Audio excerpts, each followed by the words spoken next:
வர பிப்ரவரி 15 மட்டும் யாரும் பழைய கிணத்து பக்கம் போயிடாதீங்க. ஏன்னு சொல்றேன். அதுக்கு முன்னாடி நீங்க இந்த வீடியோவை எந்த நாள்ல பாக்குறீங்கன்னு கமெண்ட்ல சொல்லுங்க.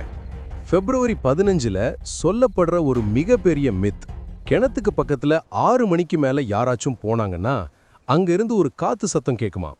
அந்த காத்து சத்தம் அதிகமாகி உங்க பேரை சொல்லி கூப்பிடுற மாதிரி இருக்குமாம். அதை நம்பி நீங்க அந்த கிணத்து பக்கத்துல போகவே கூடாதாம். அதையும் மீறி நீங்க அந்த கிணத்துக்கு பக்கத்துல போயிட்டு எட்டி பார்த்தீங்க அப்படின்னா யாரோ இருக்கிற மாதிரி இருக்குமாம். அதுக்காக நீங்க செய்யவே கூடாதது என்னன்னா, பழைய கிணத்து பக்கம் போகவே கூடாது. உங்க பேரு சொல்லி கூப்பிடுற மாதிரி இருந்தாலும் போகவே கூடாது. அப்படி சத்தம் அதிகமா இருந்தா அந்த இடத்த விட்டு உடனே கிளம்புறது தான் உங்களுக்கு நல்லது. ஏன்னா அது ஆவியோ பேயோ இல்ல, அது பிப்ரவரி 15 மட்டும் வர கிணத்து காவலுக்கு வர ஒரு அரக்கன்னு சொல்றாங்க. இது மாதிரி உண்மைகளை தெரிஞ்சுக்கணும்னா மறக்காம நம்ம சேனலை சப்ஸ்கிரைப் பண்ணுங்க.